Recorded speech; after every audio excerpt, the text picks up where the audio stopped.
So question number 13, you are being given that x plus y plus z is 0, and you have to show then x cube plus y cube plus z cube is equal to 3xyz. So you just take the help of question number 12. So if I say x plus y plus z is 0, then what happen?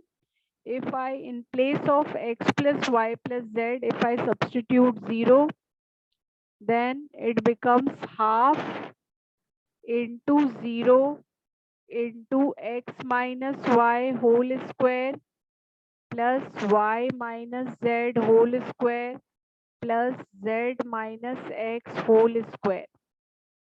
So if anything is multiplied by 0, so that whole term will become 0. So I can write in the next step, I can write x cube plus y cube plus z cube minus 3xyz will become equal to 0, because x plus y plus z is 0. So when I substitute the value of x plus y plus z, then I got right hand side equal to 0. So what happened if I transpose this minus 3xyz to right hand side? Then how I can write? I can write x cube plus y cube plus z cube, it is equal to minus 3xyz will become positive 3xyz. So it is equal to 3xyz. Hence proved.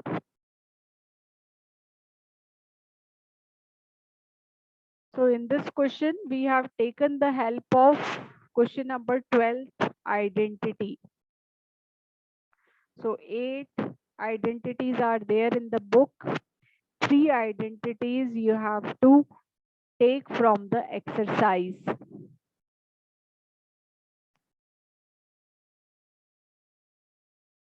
That identity, that is like fourth identity, this identity is called conditional identity.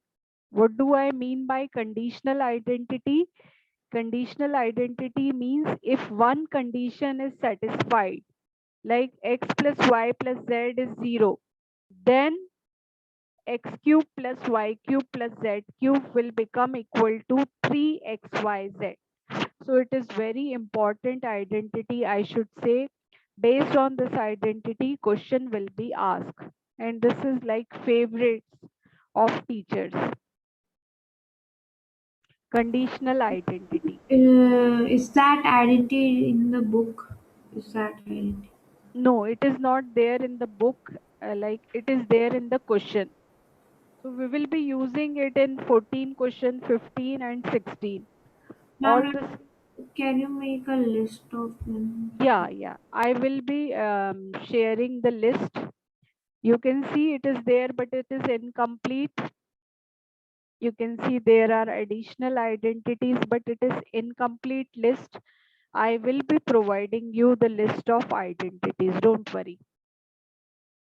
But for the time being, you can see Ma'am, it. Yeah, ma'am, Divyansh. ma'am, which maths book, ma'am, do you refer to, ma'am, for solutions and question? Yeah, I refer R.D. Sharma is a very good book, but it is a Ma'am. vast book. See, like if you are targeting to take non-medical in class 11th, or if you are targeting any big thing like NTSC, then you should solve it thoroughly, each and every question. Okay, otherwise you Okay, need ma'am. to be selective while solving RD Sharma. But I suggest you to purchase it. That will help you in building a strong foundation. Okay, ma'am. Okay, so let's move to question number 14.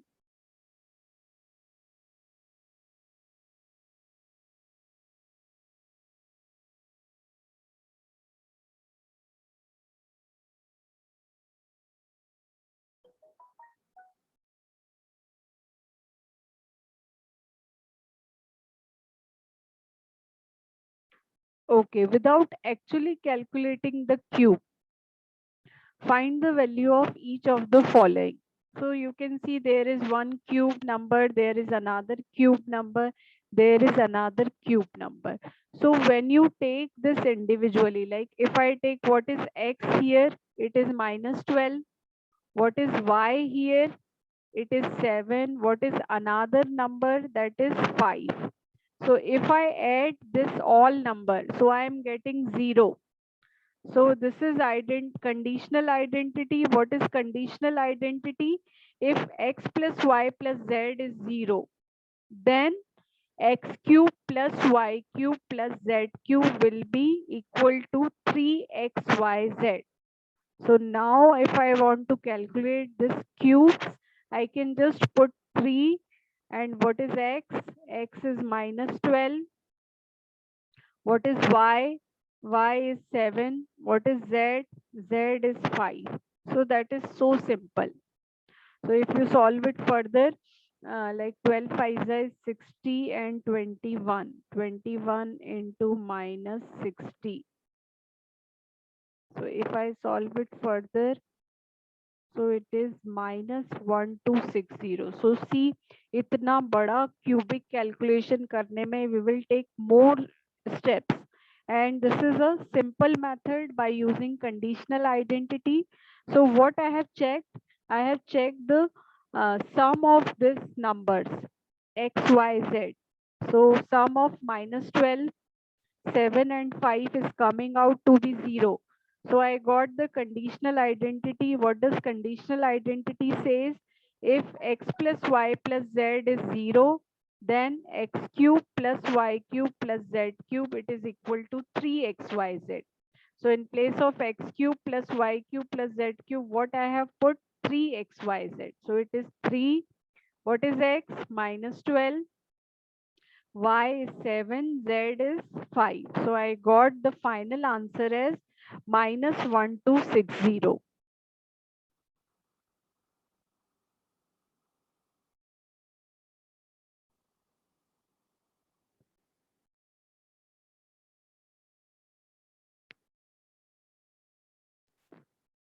Got it?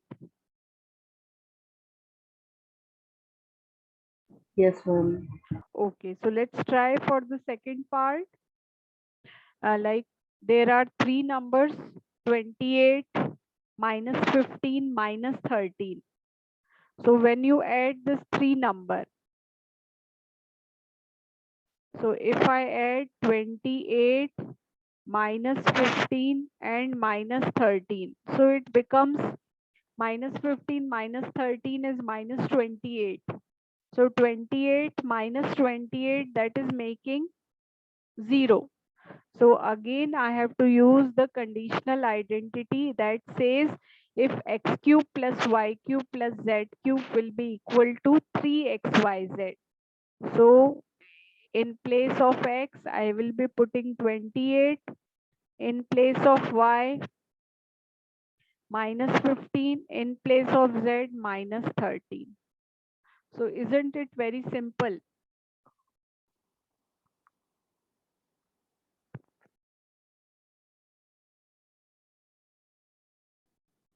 So what you need to check? You need to check the sum of x plus y plus z. If it is coming to be 0, then x cube plus y cube plus z cube comes out to be 3xyz. So just multiply each and everything, then you will get the correct answer.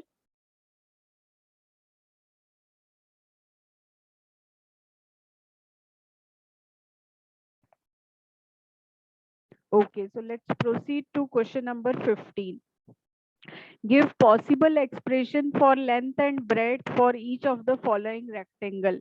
So we know area of rectangle is length into breadth. So you can see this is a quadratic polynomial. So you have to factorize it. When you factorize this polynomial, you will be getting one factor as length and another factor as breadth. So if I factorize it, let's say if I factorize it with the help of middle term splitting, so I can find what is AB. AB is 25 into 12. And what is A plus B? that is coming out to be minus 35. So what is the value of 25 into 12?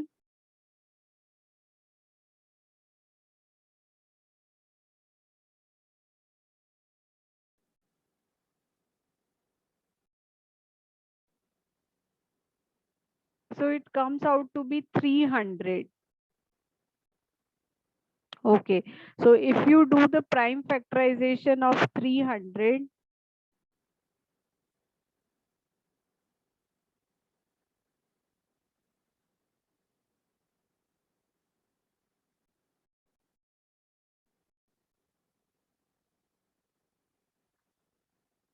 okay, so if I do the prime factorization of 300, what should I take in factor so that I get 35? 5 5s are 25. 3 2s are 6, 6 2s are 12. 25 plus 12 will not make any sense. Okay, so I just erase this pair. What else can I take? If I take 5 2s are 10 and 5 3s are 15, 15 2s are 30. 30 and 10. That will also not make any sense. Okay, let's try another pair. 2 2s are 4, 5 4s are 20. Yes, and this is 5 3s are 15. Yes, that makes sense. So what we have decided, 20 and 15. So if I take A as minus 20 and B as minus 50, so minus A minus B, so that is making, yes, minus 35. And if I multiply minus 20 minus 50, I am getting 300. So I will be doing the splitting of middle term. 25a square minus 20a minus 15a plus 12. So I have splitted the middle term minus 35a as minus 20a and minus 15a. So out of this first two term, I can take 5a common. Then what remains? 5a minus 4. And if I take like 3 common, then what remains in the another bracket? It is 5a minus 4. So I got two factors. What are they? 5a minus 3 and 5a minus 4. So these factors are basically, one will be length, another will be breadth, because we know area is length into breadth. So you got an understanding that length, you can say length is 5a minus 3 and breadth is 5a minus 4. So this is simple question, just factorization with the help of splitting of middle term, and whatever factors you are getting, one will make length, another will make breadth. So if there is a cubic polynomial and if I want to find its volume, so volume is like side cube, so side into side into side, so you will be getting three factors. So individual factors will be like length, one will be length, one will be breadth, one will be height.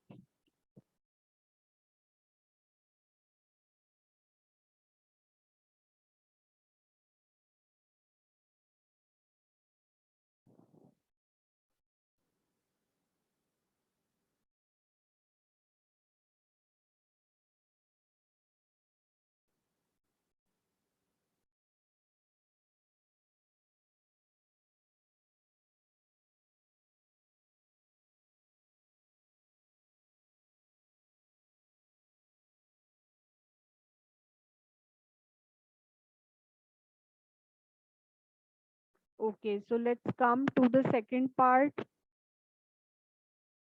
of question number 15. 35 y square plus 13y minus 12. So again, we will be following the splitting of middle term method for factorization. Same procedure. Here, a into b is 35 into minus 12. And what is a plus b? That is 13. So what is the value of 35 into 12?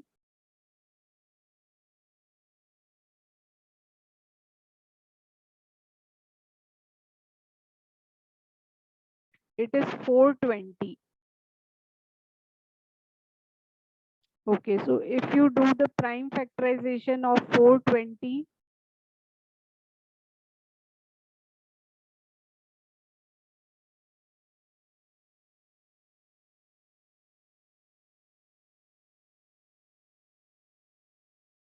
so we need to divide it by prime numbers till we get 1. So now how should I make their pairs so that I get 13? Okay. So let's say if I make 7 5s are 35 and 3 2s are 6, 6 2s are 12. So 35 minus 12. So if I make 35 minus 12, that is making 13. So the value of A is 35 and B is minus 12. So I'm just splitting the middle term, 35y square plus 35y minus 12y minus 12. So I have splitted the middle term plus 13y as 35y minus 12y. So from the first two term, you can take 35y common. So comes y plus 1, and from the last two term, you can take minus 12 as common. So you got the two factors that are 35y minus 12 and another is y plus 1. So one will make the length and another will make the breadth. So the question is really simple. Area, factorize it, and one will give you length and another will give you breadth. Splitting of middle term you have to use.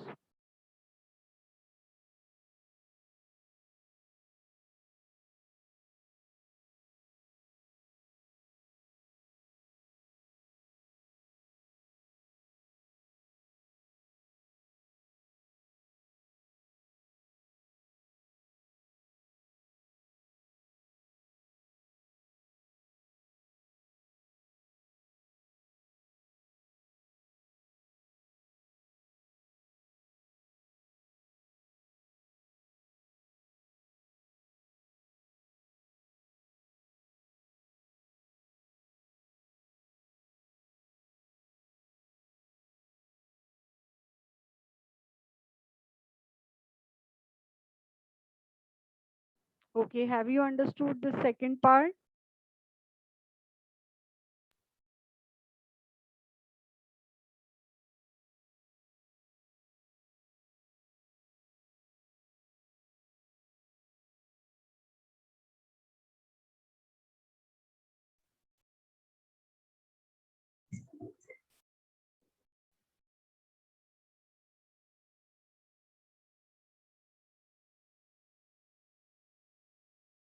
Do you find splitting of middle term difficult?